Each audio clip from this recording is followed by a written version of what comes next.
ஆமென். ஹல்லேலூயா. மீண்டும் உங்களை சந்திப்பதில் ரொம்ப சந்தோஷம். ஆமென். ரொம்ப பசி இருக்கலாம், ரொம்ப கிரிட்டிக்கான ஒரு டைம் நேரத்தில் தான் சாட்சி சொல்வதற்கு ஒரு நேரம் கொடுக்கப்பட்டிருக்கிறது. ஆமென்.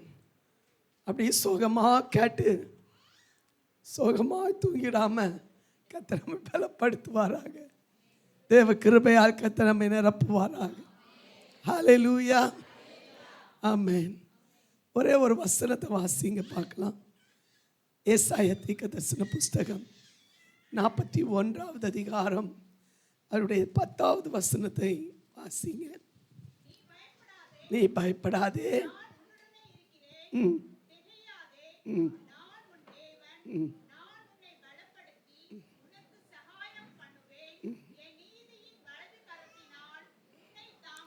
ஆமென். நீ பயப்படாதே, நான் உன்னுடனே இருக்கிறேன். திகையாதே, நான் உன் தேவன். நான் உன்னை பலப்படுத்தி உனக்கு சகாயம் பண்ணுவேன். என் நீதியின் வலது கரத்தினால் உன்னை தாங்குவேன். வசனம் அப்படியே இருக்கட்டும். இந்த வசனத்தின் அடிப்படையில் தான் இன்றைக்கு உங்கள் மத்தியில் என்னுடைய சாட்சியை சொல்ல விரும்புகிறேன். என்னுடைய பெற்றோர், என்னுடைய தகப்பனார் காரவேளை என்று சொல்லுகிற ஒரு இடத்துல அவங்க பிறந்து வளர்க்கப்பட்டவங்க. அவங்களோட பேர் சி சைமன். எங்களுடைய தாயார் அரண்மனை என்று சொல்லுகிற பகுதியில் பிறந்து வளர்க்கப்பட்டவங்க. அவங்களுடைய பேர் ரெபேக்கா. 2 பேருமே கன்னியாகுமரி பகுதியில் அவங்க வளர்ந்தாங்க. ஒரு குறிப்பிட்ட நாட்களுக்கு பிறகு அவங்களுக்கு அது திருமணமாக்கி அவங்களுக்கு மூத்த மகள் ஆண்டவர் ஈவா கர்த்தர் கொடுத்தார். மூத்த மகள் பிறக்கும் போதே என் தகப்பனாருக்கு ஒரு மகன் பிறப்பான் என்று சொல்லி அவனுக்கு பேர் சந்தோஷத்தின் சகோதரன் அகினாஸ் என்று பேர் போடணும் அப்படின்னு சொல்லி அவங்களுக்கு கொடுக்கப்பட்டிருந்துச்சு. ஆனால் என்னுடைய தாயாருக்கு மகள் பிறப்பாள் என்ற ஒரு தரிசனம். ஆனால் மகள் பிறந்து விட்டார். மகள் பிறந்த பிறகு அவங்களுடைய எதிர்பார்ப்பெல்லாம் ஒரு ஆண் குழந்தை. எதிர்பாராத விதமாக அடுத்த வருஷத்தில் ஆண்டவர் என்னை ஈவாக அவங்களுக்கு ஒரு பெண் குழந்தை கற்றுக் கொடுத்தார். அவங்க எதிர்பார்த்தது ஆண் குழந்தை, வாக்குத்தத்தம் ஆண் குழந்தை. ஆனால் எதிர்பாராத விதமாக கர்த்தர் கொடுத்தது பெண் குழந்தை. இதனால் சில மன கஷ்டங்கள் இருக்க தான் செய்யும் இல்லையா? முதல் பெண் குழந்தை, அடுத்து 2வது பெண் குழந்தை, எதிர்பார்த்தது ஆண் குழந்தை. ஆனால் 5 வருஷங்களுக்கு பிறகு தான் என் சகோதரன் பிறந்தான். கர்த்தர் வாக்குத்தத்த சன்னதியை கொடுத்தார். இப்படி அழகாக சந்தோஷமாக இருக்கிற நேரத்தில் என்னுடைய 4.5 வயது இருக்கும்போது திடீரென்று என்னுடைய சரீரத்தில் ஒரு பலகீனம். உச்சந்தலை முதல் உள்ளங்கால் வரையிலும் பொக்களம் மாதிரி சரீரத்தில் புண் வந்து மேலெல்லாம் தண்ணி வடிந்து என்னுடைய தாயார் கீழே படுக்க முடியாது, கையிலேயே ஏந்தி கொண்டிருந்ததுனால அவங்களுக்கு கையிலையும் கட்டியாக வந்து அவங்க ரொம்ப கஷ்டப்பட்டிருக்காங்க. கடைசியில் போக போக ரொம்ப பலகீனப்பட்டு மரண தருவாய் இருக்கும்போது என்னுடைய தாயும் தகப்பனும் ஒரு முடிவுக்கு வந்தாங்க. என்ன முடிவுக்கு வந்தாங்கன்னா, அவங்க கன்னியாகுமரி பகுதியில் இல்லை, பெங்களூர் பட்டணத்தில் அவங்க ஊழியம் செய்துட்டு இருந்தாங்க. ஊழியம் செய்துட்டு இருந்ததுனால என்னுடைய தகப்பனார் சொல்லியிருக்காங்க, இந்த பிள்ளை இறந்து போயிட்டுனா நம்ம சொந்த ஊரில் கொண்டு போய் அடக்கம் பண்ணணும். இன்னும் அந்நிய தேசத்தில் நம்ம என்ன செய்யக்கூடாது, அடக்கம் பண்ணக்கூடாது. அதனால் இன்றைக்குள்ள காலகட்டத்திலலாம் எல்லார் கையிலும் ஒரு சூட்கேஸ் நம்ம வாங்கி யூஸ் பண்ணுவாங்க. அன்னைக்கு அப்படி இல்லை, இரும்பு பெட்டியை வாங்கி அதுதான் அதிகமாக யூஸ் பண்ணுவாங்க. இரும்பு பெட்டியை உள்ளே வச்சு பிள்ளையை கொண்டு போனால் தெரியாதுல்ல, துணி வச்சுருக்காங்கன்னு தானே தெரியும். அதனால் இரும்பு பெட்டியை வாங்கி வச்சுட்டு ஒரு சின்ன ஜபம் பண்ணிட்டாங்க. ஆண்டவரே உமக்கு சித்தமானா இந்த பிள்ளைய உயிரோட சந்தோஷமாக சுகத்தோட தாங்க, இல்லைன்னா உங்களுடைய சித்தத்தின்படி உங்கள் கருத்தில் ஒப்பு கொடுக்குறோம் அப்படின்னு ஒப்பு கொடுத்தாங்க. ஆனால் என்ன நடந்துச்சு அப்படின்னா, கர்த்தர் எனக்கு மறுஜீவனை கொடுத்தார், சுகத்தை கொடுத்தார், நல்ல ஒரு பலனோட திரும்பி வர கர்த்தர் உதவி செய்தார். ஆனால் நடந்த ஒரு விஷயம் என்னென்னா, இந்த பலகீனத்தின் மித்தம் என்னுடைய மூளை பாதிக்கப்பட்டு சரீரமெல்லாம் புண்தழும்பு. இந்த புண்தழும்பு இனி நீங்கள் பார்த்தீங்கன்னா, ஆப்பிரிக்காக்காரங்களை நீங்கள் பார்த்துருக்கீங்களான்னு தெரியாது. பார்த்துருக்கீங்களா? ஆப்பிரிக்கர்களை பார்த்துருக்கீங்களா? எப்படி இருப்பாங்க? வெள்ளையாக இருப்பாங்களா, கருப்பாக இருப்பாங்க? ஆமாம், கருப்பாக தானே இருப்பாங்க. அந்த கருப்பு உருவத்தில் தான் என்னுடைய வாழ்க்கை உருவாக்கப்பட்டது. என்னுடைய தகப்பன் தாய் நல்ல கலராக இருப்பாங்க, என் சகோதரி நல்ல கலராக இருப்பான், என் சகோதரன் நல்ல கலராக இருப்பான். என்ன பார்த்தா அந்த வீட்டில் பிறந்த பிள்ளை மாதிரி சொல்ல முடியாது. ரொம்ப கேவலமாக சரெல்லாம் புண்தழும்பு, கருன்னு பார்க்கக்கே சகிக்காது. எங்கேயாவது போனால் என்னை கூட்டிகிட்டு போனாங்கன்னா என்ன நானாகவே என்ன செய்திருவேன்னா, அப்பா அம்மாவுக்கு பின்னால் ஒளிஞ்சிருவேன். எதுக்கு ஒழிகிறேன் அப்படின்னா, எனக்கே தெரியுது இந்த வீட்டுக்கு ஆகாத ஒன்று அப்படின்னு. ஆனால் எல்லோரும் வந்து கேட்பாங்க, இந்த பிள்ளை யார்? எங்கள் பிள்ளை தான். அவங்க கூலாக சொல்லுவாங்க, எங்கள் பிள்ளை தான். ஆனால் அவங்க சொல்கிற ஒரு வார்த்தை என்ன தெரியுமா? நீங்கள் தத்தெடுத்து பிள்ளைய வளர்த்திட்டு உங்கள் பிள்ளைன்னு நீங்கள் சொல்கிறீங்க அப்படின்னு சொல்லுவாங்க. இப்படி சில நாட்கள் படிக்க முடியாது, என்ன சொல்லி தந்தாலும் ஞாபகத்தில் இருக்காது. இங்கே நல்லா சொல்லி கொடுத்து பார்த்தாங்க, அடித்து பார்த்தாங்க, கிள்ளி பார்த்தாங்க, டியூஷன் விட்டு பார்த்தாங்க, நல்லா எழுத வச்சு பார்த்தாங்க, என்னெல்லாம் பண்ண முடியுமோ அத்தனையும் அவங்க முயற்சி. ஆனால் இங்கே படித்து எழுதுன மாதிரி இருக்கும், அங்கே போனால் ஒன்றும் ஞாபகத்தில் வராது. இப்படி தான் என்னுடைய நிலைமை 5ஆம் வகுப்பு வரை இருந்துச்சு. படிப்பே யாராது, ஒன்றுமே அவங்க சொல்லித்தர ஒன்றும் ஞாபகத்தில் இருக்காது. இப்படி இருக்க வேளையில் 5வது வகுப்பு படித்துட்டு இருக்கும்போது என்னுடைய எனக்கு பாடம் எடுத்த அந்த மேக்ஸ் சார் என்ன செய்துட்டாருன்னா, ஃபெயில் ஆனவங்களுடைய பேப்பர் எல்லாத்தையும் எடுத்துகிட்டு வந்து என்னுடைய பேப்பர் மட்டும் அடியில் வச்சுருந்தார். எல்லாருக்கும் ஒவ்வொரு அடி கொடுத்துட்டு எனக்கு 3 அடி பலமாக கொடுத்தார். எனக்கு கொஞ்சம் கேவலமாக போச்சு. ஏன் அப்படின்னா, எல்லோரும் ஒன்று போல தானே, எல்லாருக்கும் ஒன்று கொடுத்துருக்கலாம்ல, எனக்கு மட்டும் என் 3 அடி கொடுத்தாங்க. எனக்கு அது ஒரு அவமானமாக தெரிஞ்சிச்சு, ஒரு கஷ்டமாக தெரிஞ்சதுனால நான் ரொம்ப அழுதுட்டு வீட்டுக்கு போனேன். வீட்டுக்கு போகும்போது என்னுடைய தாயாருக்கு பார்த்துட்டு சொன்னாங்க, எப்போதும் சிரிச்சிட்டு வருவியே, 0 எடுத்தாலும் சிரிச்சிட்டு வருவியே, இன்றைக்கி இப்படி அழுதுட்டு வர அப்படின்னு கேட்டாங்க. அப்போ சொன்னேன், இப்படி சார் அடிச்சிட்டாங்க, வா உட்காரு ஜோம் பண்ணுவோம் அப்படின்னு சொல்லிட்டு என்ன போய் ஜபத்தில் 3 நாள் சாப்பாடு தரல, அவங்களும் சாப்பிடலை. தேவ சமத்தில் அழுது ஜோம் பண்ணோம், நானும் அழுது ஒப்பு கொடுத்தேன். உண்மையாக நீங்கள் நம்பினாலும் நம்பாவிட்டாலும் அந்த 3 நாளுக்கு பிறகு கர்த்தர் எனக்கு ஞானத்தை தந்தார். பரத்திலிருந்த ஞானத்தினால் கர்த்தர் என்னை நிரப்பினார். என்னுடைய பேதையான நிலைமை கர்த்தர் மாற்றினார், சூழ்நிலையை கர்த்தர் மாற்றினார். 6வது வகுப்பிலிருந்து என்னை படிக்க கர்த்தர் எனக்கு உதவி செய்தார், சொல்லித்தர புரிய கர்த்தர் உதவி செய்தார். நானும் மற்றவங்களுக்கு சொல்லி கொடுக்குற அளவுக்கு கர்த்தர் என்னுடைய சூழ்நிலை கர்த்தர் மாற்றினார். நீங்கள் கவர்மெண்ட் எக்ஸாம் இப்போ எழுதுகிற மாதிரி இல்லைல்ல, அந்த காலத்தில் கவர்மெண்ட் எக்ஸாம்னால் ரொம்ப ஸ்ட்ரிக்டாக திருப்புற ஒரு காலம். அன்றைக்கே அந்த 10th இதில் மேக்ஸ் 98 மார்க் எடுக்கிற அளவுக்கு கர்த்தர் சூழ்நிலை மாற்றினார். மார்க்கும் கர்த்தர் எனக்கு கொடுத்தார், என்னுடைய சரண நிலைமையும் கர்த்தர் மாற்றினார். நம்ம அந்த புண் தழும்புகளெல்லாம் மறைய ஆரம்பிச்சுது, பார்க்குறதுக்கு அந்த வீட்டு பிள்ளை மாதிரி கொஞ்சம் சாயலுக்கு வர கர்த்தர் உதவி செய்தார். நிலைமைகள் மாறிடுச்சு. 12th முடித்தேன். அதுக்கப்புறம் என்னுடைய ஒரு அறிவு என்ன அப்படின்னா, பெண்கள் காலேஜில் தான் படிக்கணும் அப்படின்னு ஒரு பிடிவாதம் எனக்குள்ளால் இருந்துச்சு. ஆனால் தேவன் என்ன செய்தார்னா, அப்படி விடலை. அப்படி ஒரு காலேஜில் கர்த்தர் எனக்கு அட்மிஷன் கிடைக்கிறதுக்கு வாய்ப்பே இல்லாமல் போயிடுச்சு. அப்படி இருக்கும்போது திடீர்னு நாகர்கோவிலில் இருக்கிற ஸ்காட் கிறிஸ்டியன் காலேஜில் கர்த்தர் படிக்கிறதுக்கு உதவி செய்தார். 3 வருஷம் படித்தேன். அந்த 3 வருஷம் படிக்கிற காலத்தில் நிறைய காரியங்களை கற்றுக்கொள்ள கர்த்தர் உதவி செய்தார். ஆனால் கர்த்தர் என்னை அந்த இடத்துல கர்த்தர் உருவாக்க கர்த்தர் சித்தமாக இருந்தார். இந்த 3 வருஷம் முடிகிற நேரத்தில் என்னுடைய தாயின் தகப்பனும் கேட்டாங்க, நீ எந்த விதத்தில் ஊழியம் செய்ய போகிற? முழு நேர ஊழியத்துக்கு போறியா இல்லை பாதி நேரம் ஊழியத்துக்கு போறியா அப்படின்னு கேட்டாங்க. ஏற்கனவே 4.5 வயசில் அவங்க ஒப்பு கொடுத்துட்டாங்க. அதை மறந்தாங்களா இல்லையா எனக்கு தெரியல. ஆனால் இந்த வார்த்தை அவங்க கேட்டாங்க. அப்போது நான் சொன்னேன், சரி நான் பாதி நேரம் ஊழியம் செய்துட்டு பாதி நேரம் யாராவது ஒரு உதவியாக இருக்கலாமே அப்படின்னு சொல்லிட்டு சொல்லும்போது ஒரு கன்வென்ஷன் கூட்டத்துக்காக போயிருந்தோம்.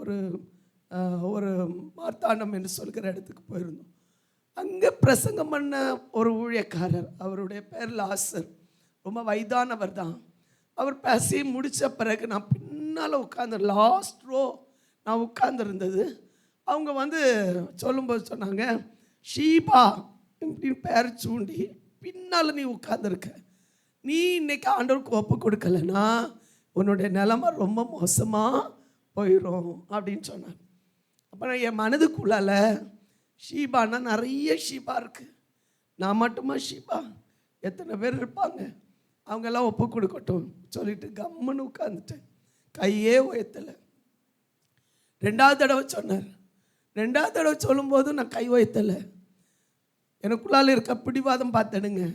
3வது தடவை ரொம்ப ஸ்ட்ராங்காக சொன்னார், நீ இன்னைக்கு நீ ஒப்பு கொடுக்கலன்னா உன் நிலைமை ரொம்ப பரிதாபமாக இருக்கும் அப்படின்னா.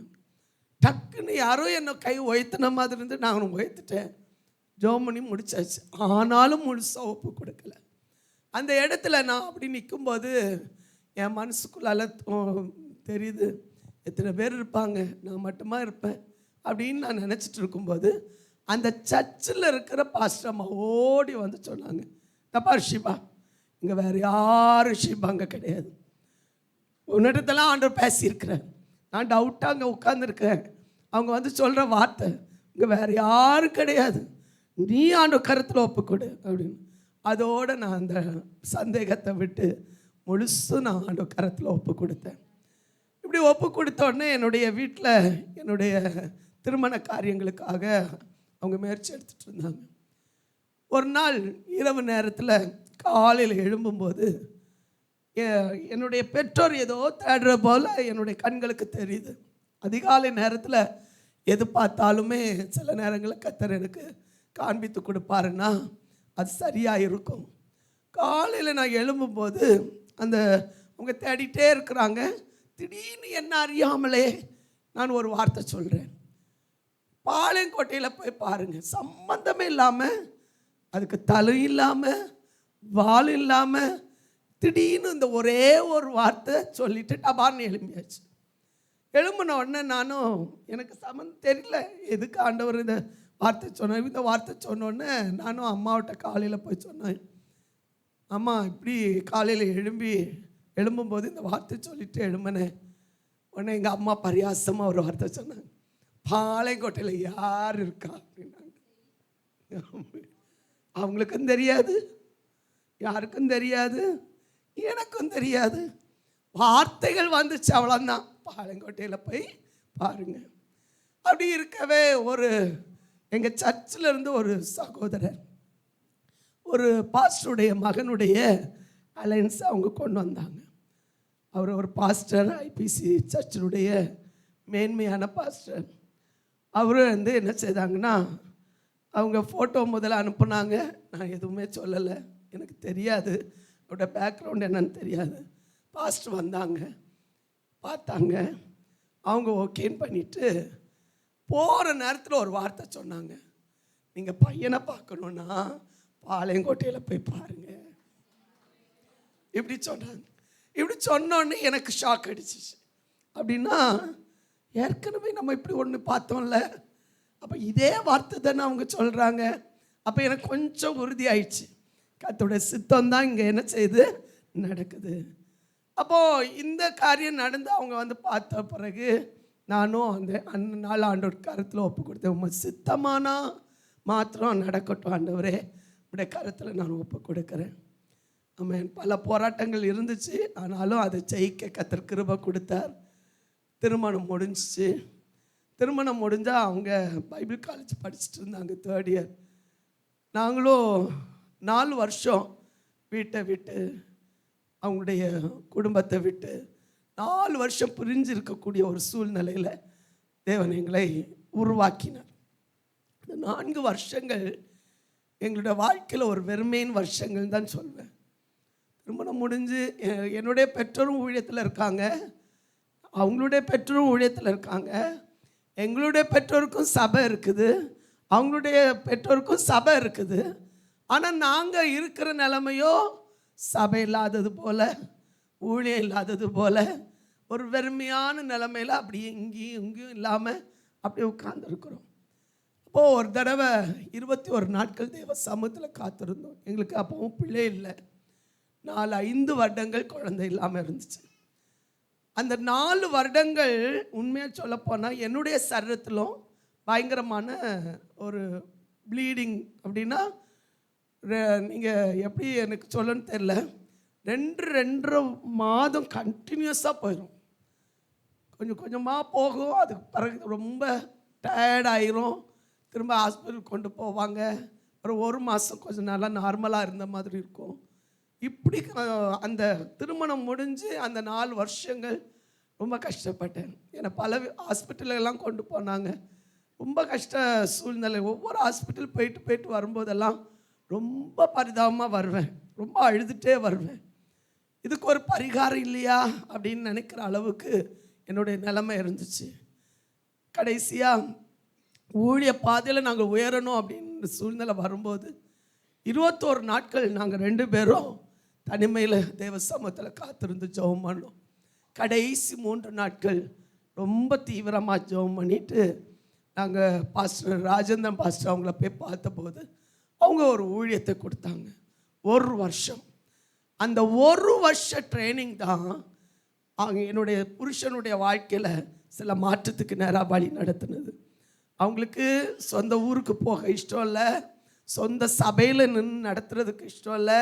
அப்படிப்பட்ட ஒரு சூழ்நிலையில் இருந்தபோது அந்த 1 வருஷ ட்ரைனிங் அவங்களோட வாழ்க்கையில் சில மாற்றத்தை கொடுத்த போது அந்த சொந்த வீட்டுக்கு கடந்து செல்கிற அளவுக்கு கர்த்தர் சூழ்நிலைகளை மாற்றினார். அவங்களுடைய படிப்பு மேல் படிப்புக்காக போகணும்னு சொல்கிற ஒரு நிலைமை வந்தபோது என்ன அங்கே விட்டுட்டு அவங்க 1 வருஷம் அங்கே போகும்போது அந்த 1 வருஷத்துக்கு பிறகு அவங்க வந்து அந்த ஊழியத்தை 1 வருஷம் நிறைவேற்றினாங்க. ஆமென். 1 வருஷம் நிறைவேற்றும் போது எல்லாருடைய பார்வையும் எப்படி இருந்துச்சு தெரியுமா? இந்த ஊமையை இப்படி பேசுகிறானா என்று சொல்ல. ஏன்னா வெளியில் யாருக்கும் தெரியாது. அமைதியாக போவாங்க, அமைதியாக வருவாங்க, ஒரு சிரிப்பு, கேட்குறதுக்கு மட்டும் பதில். அப்படி இருந்த ஒரு சூழ்நிலையில் கர்த்தர் அவங்களை அபிஷேகித்த போது ஒரு வல்லமையான ஒரு திருமணத்துக்கு பிறகு தான் அபிஷேகத்தை கர்த்தர் கொடுத்தார்.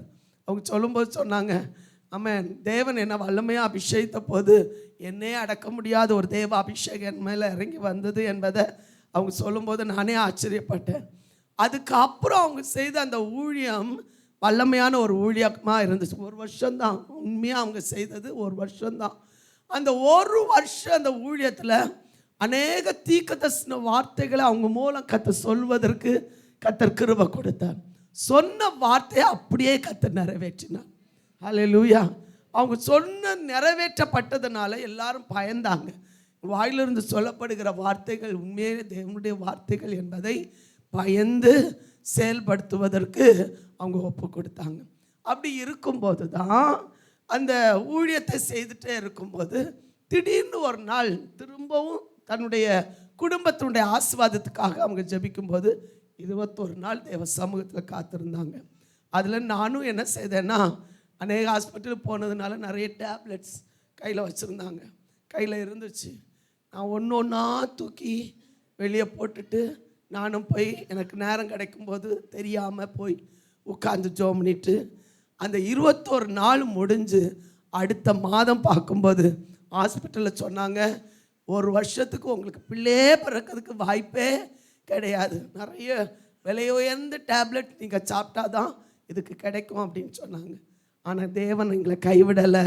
அந்த 21 நாள் ஜபத்துக்கு பிறகு அடுத்த மாதமே கர்த்தர் கன்சீவாக கர்த்தர் உதவி செய்தார். ஹல்லேலூயா. உண்மையாக சொல்கிறேன், நம்ம லேட்டாக கிடச்சுன்னா பெஸ்ட்டாக கிடைக்கும்னு சொல்லுவாங்க.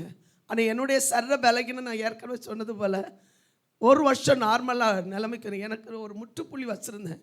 நம்ம இனி பிள்ளை பெறதுக்கு வாய்ப்பே இல்லை, இப்படி உள்ள சூழ்நிலையில் எங்கே பிள்ளை பெறதுக்கு அப்படின்னு சொல்லிட்டு எனக்குள்ளால் ஒரு முற்றுப்புள்ளி வச்சுருந்தேன்.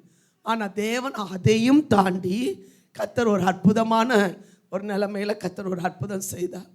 ஆனால் எல்லாரும் சந்தோஷப்பட்டு களி கூர்ந்துட்டு இருக்கும்போது ஒரு 4 மாதம் இருக்கும், 5 மாதம் இருக்கும்னு நினைக்கிறேன். திடீர்னு பயங்கரமான இதே போல் ப்ளீடிங் ஆகி எனக்கு மனசுல எல்லாம் ரொம்ப வெறுப்பு வந்துடுச்சு. ஏன்னா எனக்கு சின்ன வயசுலேருந்தே சின்ன ஆரம்பத்துலேருந்தே வசனத்தில் வளர்த்துனாங்க, ஜபத்தில் வளர்த்துனாங்க, ஆவியில் வளர்த்துனாங்க, எல்லாம் நல்லா தான் இருந்துச்சு. ஆனால் இந்த விஷயத்தில் என்னுடைய வாழ்க்கையில் ரொம்ப எக்ஸ்பெக்டேஷன், ஏன்னா நமக்கு நல்லா கிடைக்கும் அப்படின்னு ஒரு எக்ஸ்பெக்டேஷன் இருக்கும்போது திடீர்னு இந்த பயங்கரமான ப்ளீடிங் வந்தோடனே நான் சொன்னேன், என்ன ஆண்டவர் இப்படி பண்ணிட்டார் அப்படின்னு சொல்லிட்டு ஒரு வார்த்தை சொல்லிட்டேன். என்ன ஆண்டவர் இப்படி பண்ணிட்டார், ஒரு வெறுப்பில் அதை எனக்கு என்னெல்லாமோ 1-2 வார்த்தைகள் டப் டப்புன்னு வந்துச்சு. என்னுடைய தாயார் சொன்னாங்க, நீ அப்படியெல்லாம் சொல்லாத, ஆண்டவர் ஒன்றுக்கும் என்ன செய்ய மாட்டார், ஒப்பு கொடுக்க மாட்டார், நீ பயப்படவே செய்யாத அப்படின்னு சொன்னார். ஏன்னா அதுக்கு முன்னால் தான் இந்த வசனத்தை கர்த்தர் கொடுத்தார்.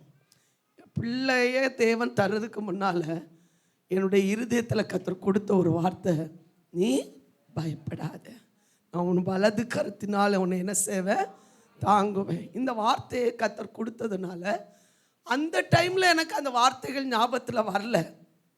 ஆனால் அன்றைக்கு ஒரு ஞாயிற்றுக்கிழமை காலையில் நாங்கள் போகும்போது அந்த அந்த என்னை கவனிக்கிற அந்த டாக்டர் அம்மா வந்து CPM சர்ச்சுக்கு போகிறவங்க, ஒரு பெண்டேகாஸ்ட் சர்ச்சுக்கு போகிறவங்க. அந்த அம்மா கரெக்டாக நாங்கள் போய் என்ட்ரு ஆகுறோம், மேலேருந்து கீழே இறங்கி வர்றாங்க. எங்கே போகிறதுக்கு, சர்ச்சுக்கு போகிறதுக்கு. அவங்க சண்டே அங்கே போக மாட்டாங்க. இப்போ இறங்கி வர நேரத்தில் என்னை பார்த்தோன்னா அவங்க ஷாக்காகி அப்படி நிற்கிறாங்க. அப்போ அவங்க சொல்கிறாங்க, கவலைப்படாதீங்க, பயப்படாதீங்க, எதுக்கு ஆண்டவர் ஒப்பு கொடுக்க மாட்டார் என்று சொல்லிட்டு அவங்க இன்னொருத்தர் கையில் பொறுப்பை கொடுத்துட்டு அவங்க சர்ச்சுக்கு போயிட்டாங்க. அவங்களுடைய செயல்பாடுகள் எல்லாம் கர்த்தர் பார்ப்பாரா இல்லையா, கர்த்தருக்கு முதலிடம் கொடுக்கறத கர்த்தர் பார்ப்பாரா, ஆமென். அவங்க போயிட்டாங்க. ஆனால் அந்த சண்டே சர்வீஸில் எங்களுக்காக ஜெபித்த ஜபமும் எல்லா காரியத்தையும் கர்த்தர் வைத்து விட்டு அந்த 11 மணிக்கு 11:30 மணிக்கு அந்த டாக்டர் அம்மா, அந்த என்னை கவனித்த டாக்டர் அம்மா மெதுவாக வந்துச்சு, பயப்படாதீங்க, ஒன்றும் இல்லை, எல்லாம் நார்மலாக இருக்குது, தைரியமாக இருங்க, கர்த்தர் உங்களுக்கு இந்த பிள்ளையை தருவார் இப்படியே சொன்னாங்க. பயப்படாதீங்க, ஒன்றும் இல்லை, தைரியமாக இருங்க, பிள்ளை நார்மலாக இருக்குது, ஒரு பிரச்சனை இல்லை அப்படின்னாங்க. உண்மையாக சொல்கிறேன், இந்த சூழ்நிலையில் 1 வாரம் அந்த டாக்டர் அந்த நர்சஸ் படுத்தின பாடு, குத்துறது என்ன, வேதனைப்படுத்துறது என்ன, உண்மையாக சொல்லப்போனால் அந்த நாட்களை மறக்கவே முடியாது. அதெல்லாம் முடிச்சுட்டு வீட்டுக்கு போகும்போது என் வாயிலிருந்து ஒரு வார்த்தை புறப்பட்டுச்சு, கர்த்தர் இதை நமக்கு ஈவாக தருவார் அப்படின்னு சொன்னோன்னே என்னை விட்டு அப்படி ஒரு கருத்த உருவம் என்னை விட்டு போனதை நான் பார்க்க முடிஞ்சிச்சு. அண்டையிலேருந்து கர்த்தர் எனக்கு ஒரு அற்புதத்தை செய்தார். அதுக்கப்புறம் ஒரு பிரச்சனையும் இல்லை. என்னை பார்த்தா மேலேருந்து கீழே வர பார்க்கும்போது 9ஆவது மாதம் எல்லாம் பார்க்கும்போது நார்மலாக ஒரு பிள்ளை பெற்று எடுப்பேன்னு சொல்லிட்டு யாருமே என்ன செய்யலை, சொல்ல மாட்டாங்க. ஏன்னா மேலெல்லாம் பார்த்தா எனக்கு காலெல்லாம் பார்த்தீங்கன்னா யானைக்குட்டி கால் மாதிரி என்னை ரெஸ்ட்டு தந்துட்டாங்கல்ல. 5ஆவது மாதத்துலேருந்து அங்கே போகாத இங்கே போகாத, ரெஸ்ட் எடு, அப்படி இரு இப்படி இரு, நம்மளை போட்டு பாடுபடுத்தி. உண்மையாக சொல்லப்போனால் என்னை பார்க்கவங்க யாருமே நார்மலாக ஒரு பிள்ளை பெற்று எடுப்பேன்னு சொல்லவே இல்லை. ஆனால் நான் ஜெபம் பண்ணேன், ஆமென், ஆண்டவர்கிட்ட ஜெபம் பண்ணேன், ஆண்டவரே நீர் எனக்கு கத்திப்படுற அளவுக்கு ஒரு படாதபடிக்கு நீர் என்னை பாதுகாத்து கொள்ளுங்க அப்படின்னு சின்ன ஜெபம் பண்ணேன்.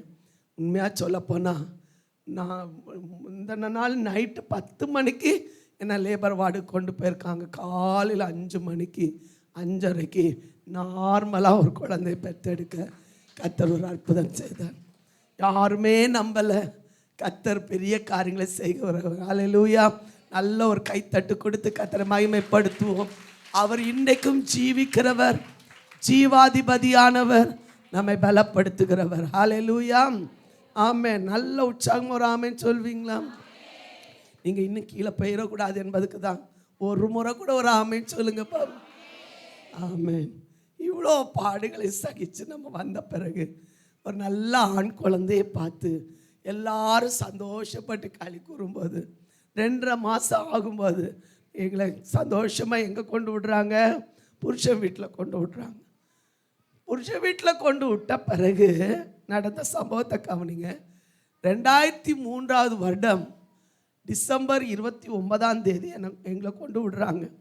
எல்லாம் ஹாப்பி, சந்தோஷமாக விட்டுட்டு போயாச்சு. 2004 வருடம் முதல் நாள் நமக்கு என்னது?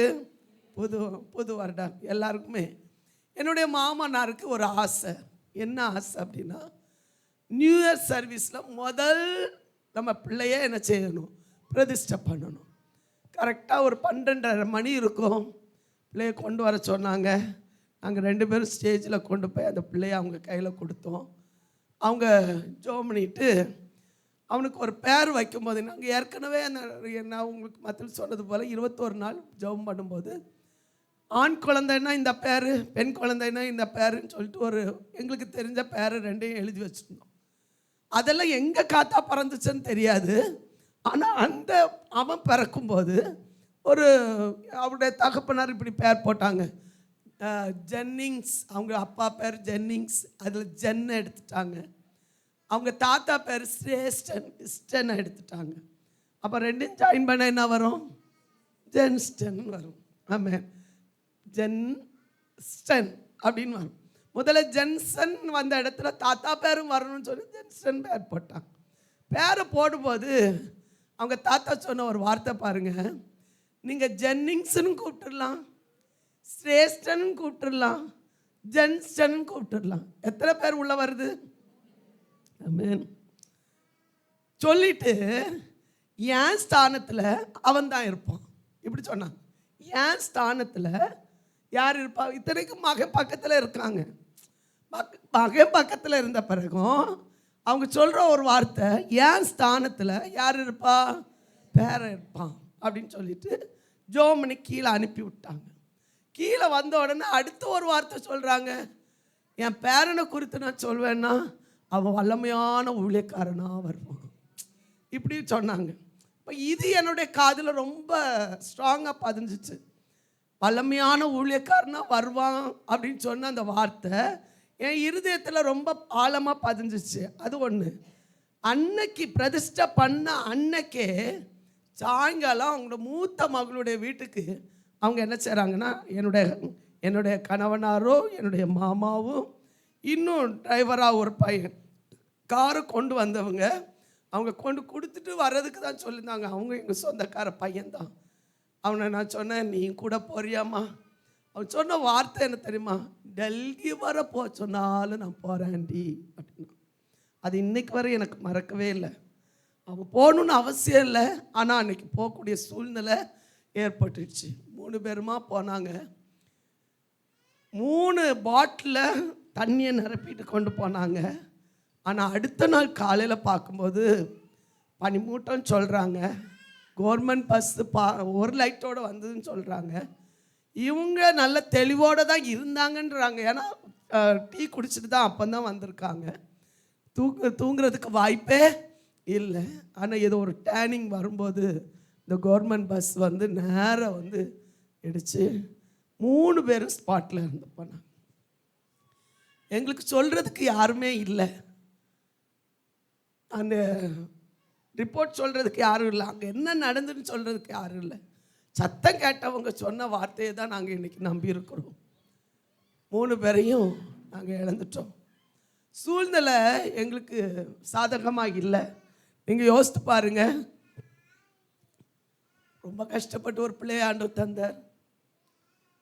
40 வருஷத்துக்கு முன்னால் என்னுடைய மாமனாருக்கு நாசரத் ஊர் அவங்களுக்கு மாடா நாடார் குடியிருப்பு அப்படின்னு ஒரு பேர்.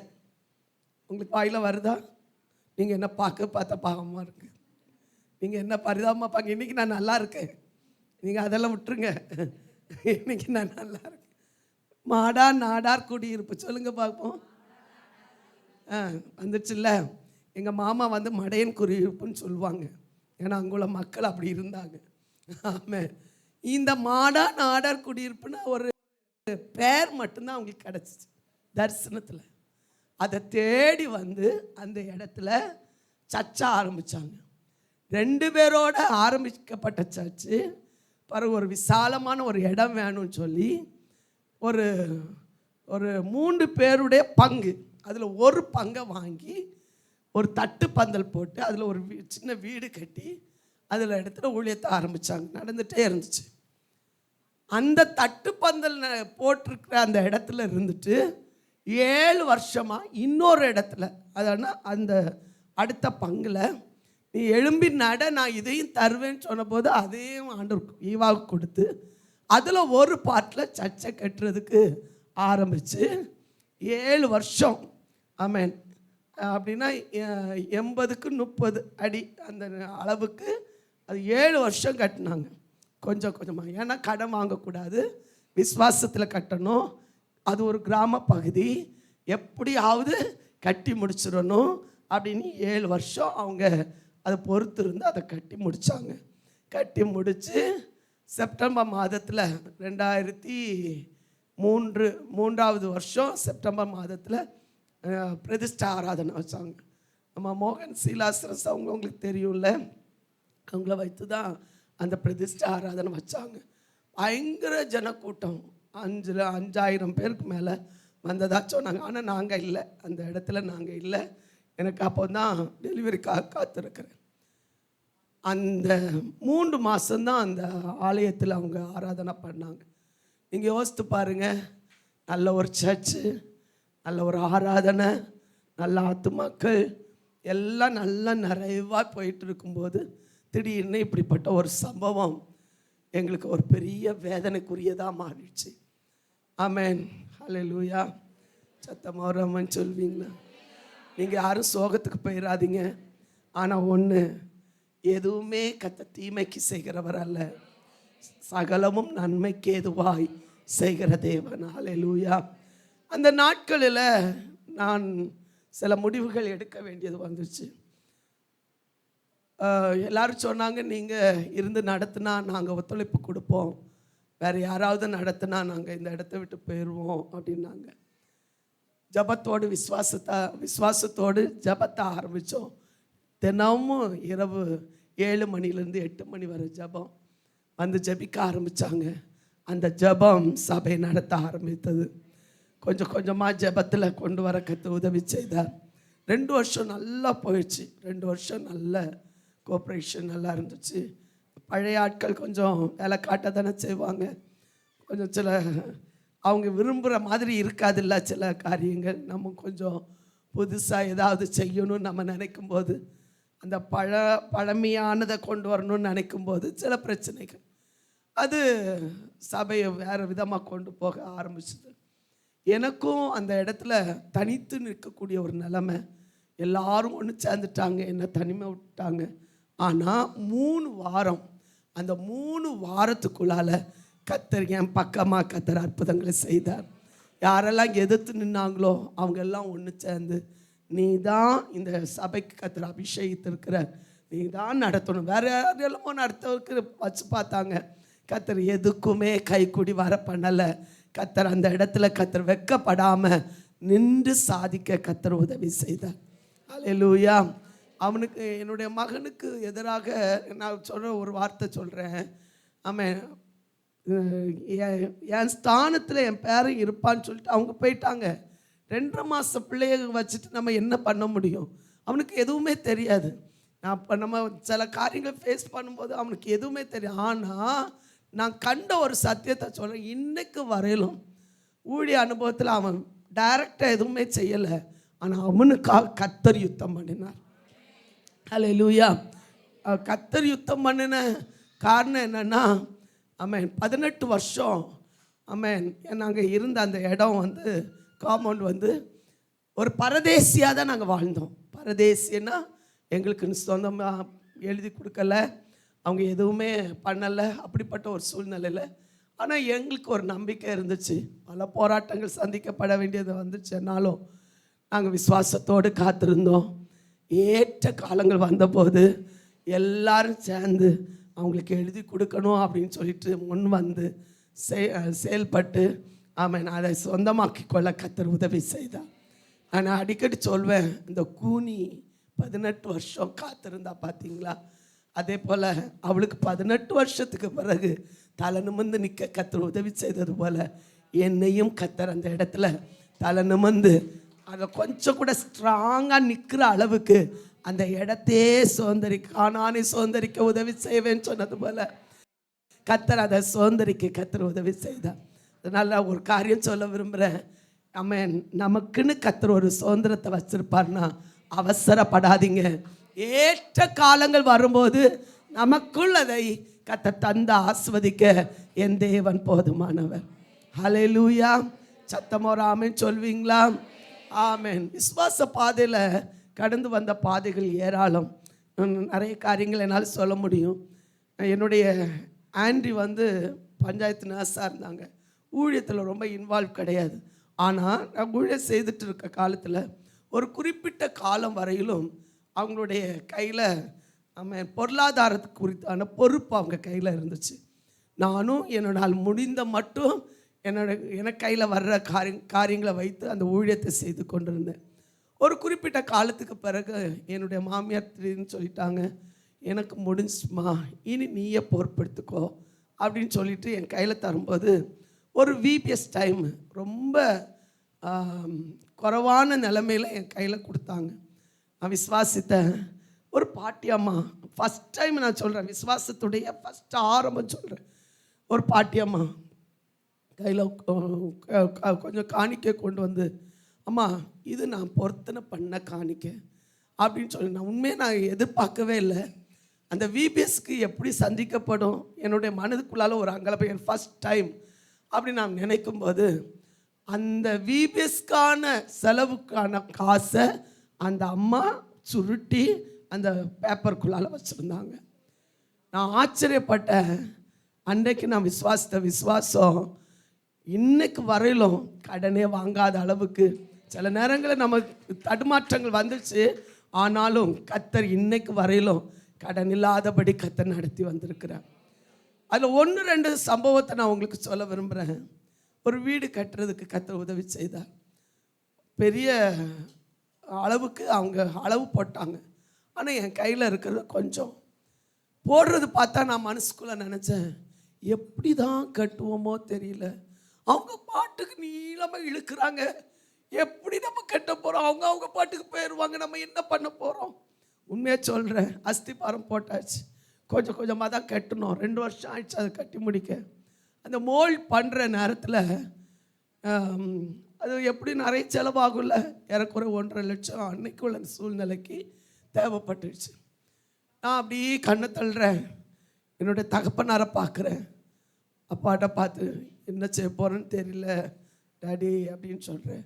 அவங்க ஒரு வார்த்தை ஜோமனு கர்த்தர் அற்புதம் செய்வார்.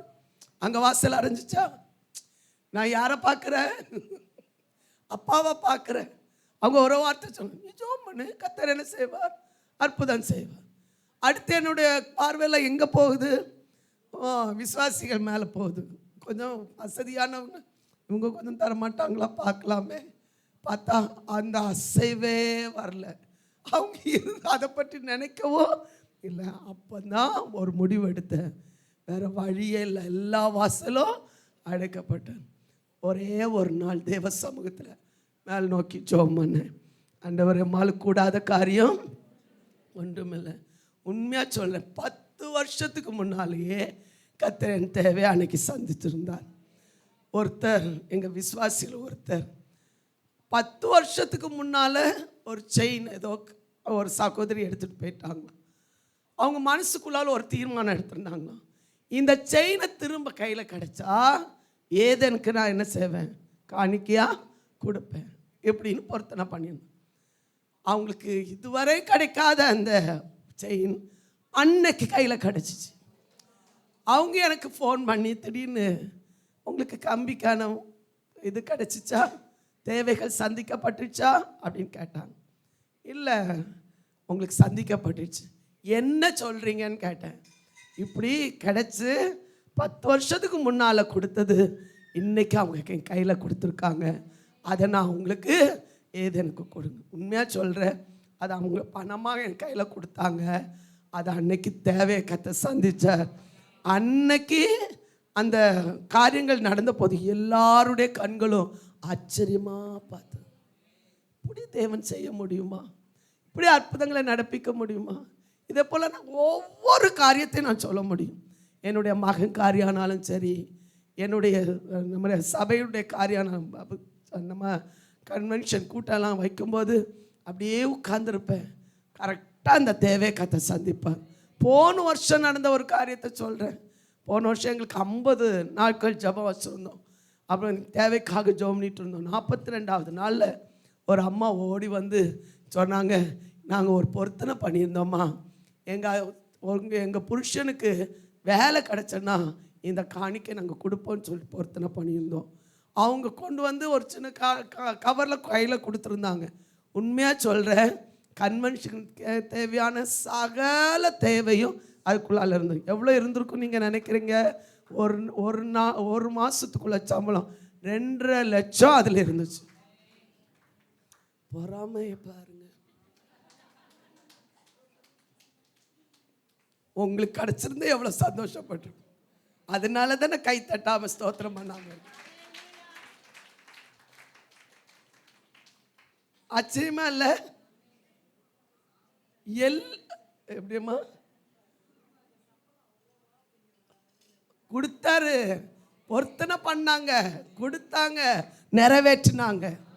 இன்னைக்கு நல்ல ஒரு பெரிய வீடு கட்டிட்டு இருக்காங்க. கத்த செய்ய நினைத்த ஒன்றும் தடைப்படாது. ஹல்லேலூயா. உண்மையா சொல்றேன், எல்லா தேவை போக மீதி எடுக்கிற அளவுக்கு கத்தர் அற்புதம் செய்தார். ஹல்லேலூயா. இப்படிதான் ஆண்டவர் எங்களை நடத்தினார். இது நிறைய சாட்சி சொல்ல முடியும். என் மகனுடைய விஷயத்தில், என் மகன் வந்து 12th முடித்தோன்னா ஞானஸ்தானம் எடுக்கும்போதும் அப்படித்தான். அம்மி நீங்கள் சொன்னீங்கன்னா நான் ஞானஸ்தானம் எடுக்க மாட்டேன் மிரட்டினா ஒரு மிரட்டு. அதோடு நான் ஸ்டாப் பண்ணேன். ஒரு நாள் ராத்திரி ஒரு பேப்பரில் எப்படி ஸ்டோரில் எழுதி ஒட்டி வச்சுருந்தேன், நாளைக்கு நான் ஞானஸ்தானம் எடுக்க போகிறேன். அப்போ நான் அந்த பேப்பர் வந்து கீழே விழுந்து கிடந்துச்சு. டக்குன்னு எடுத்து, இது நீ எழுதுனதானா? ஆமாம். நீ எடுக்க போறியா? நம்புங்க அப்படின்னா.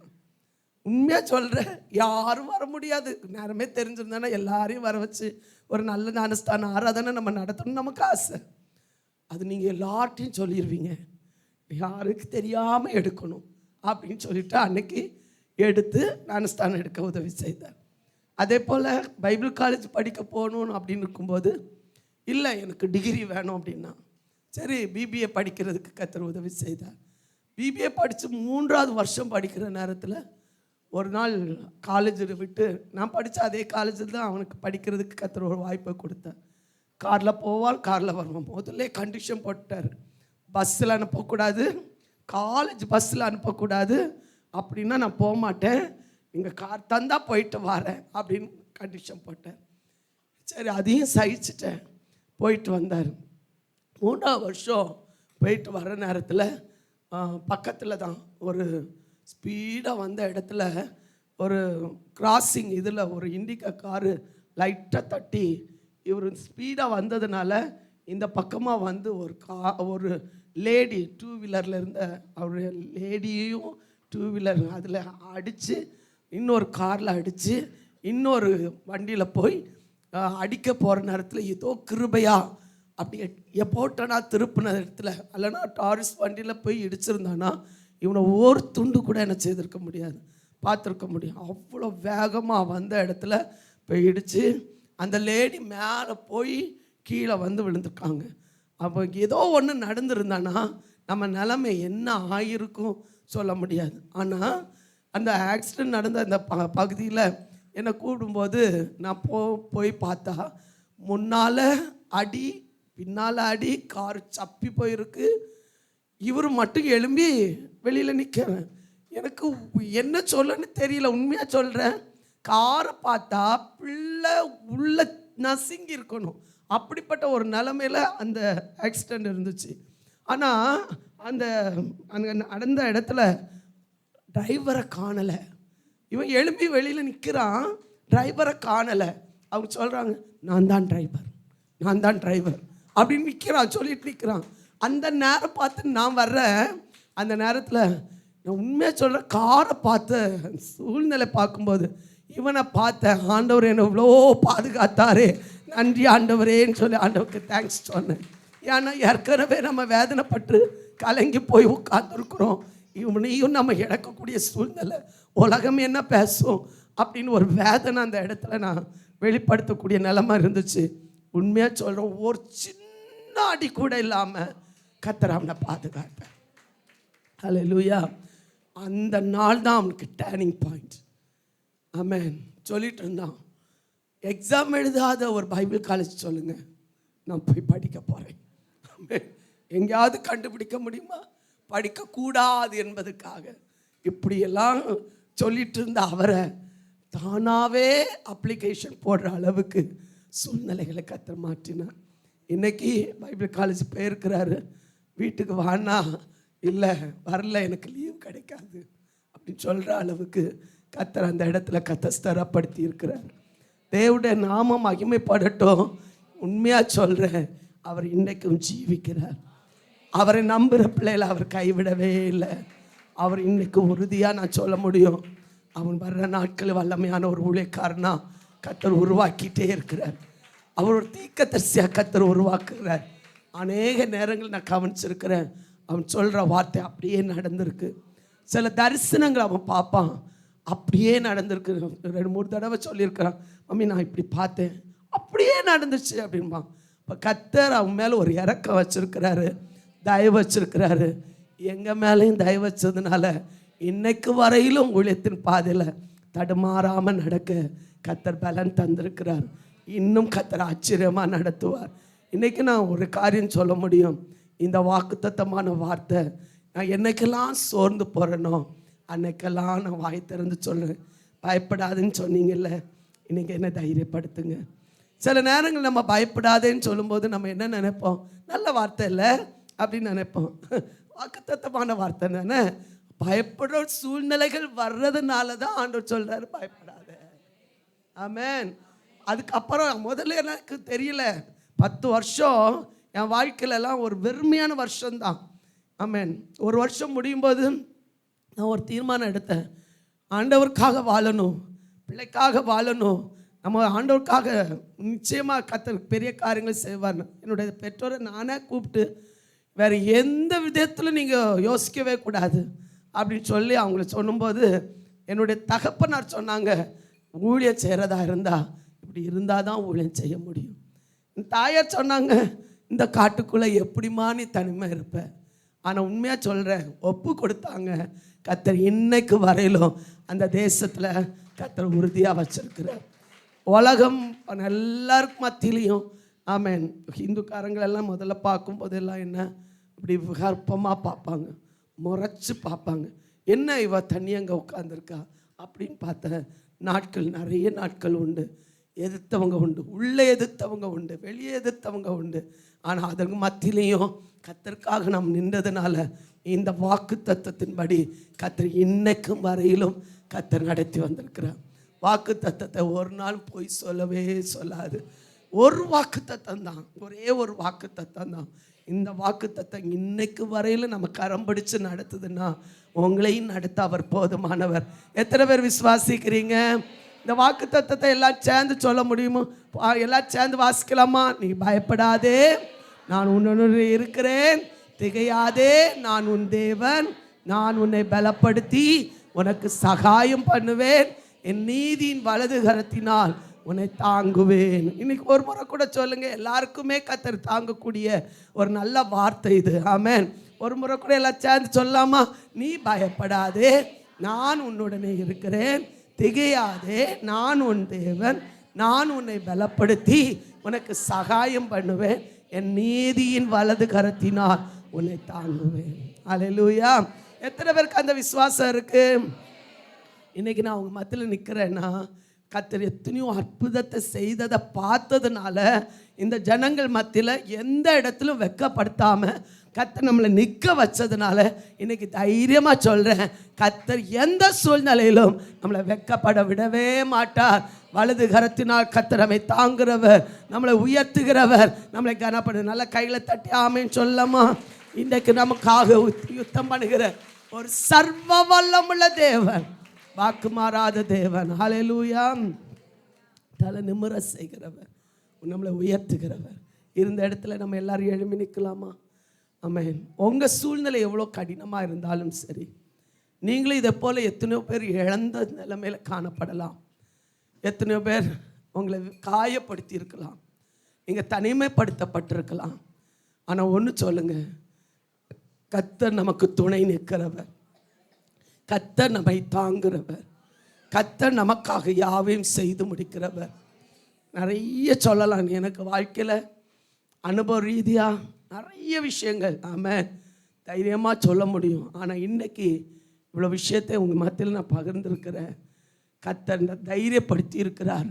உங்கள் வாழ்க்கையிலும் அநேக நேரங்கள் பொருளாதாரத்தில் குறை வரலாம், மனுஷனால் வேதனைப்படுத்தப்படலாம், நிராகரிக்கப்படலாம், அற்பமாக எண்ணப்படலாம். பெண்ணின் முறையில் எத்தனையோ பேர் வேதனைப்படுத்தினாங்க. ஆனால் ஒரே ஒரு வார்த்தை கர்த்தர் என்னை தைரியப்படுத்தினது, நான் உன்னை அங்கீகரித்திருக்கிறேன். கர்த்தர் அங்கீகரித்திருப்பாருன்னா மனுஷன் அங்கீகரிக்காம போனாலும் பரவாயில்ல, கர்த்தர் நம்மை நடத்துவார். அந்த விசுவாசம் எத்தனை பேருக்கு இருக்கு? கைத்தட்டி கர்த்தரை மகிமைப்படுத்தலாமே. ஹல்லேலூயா.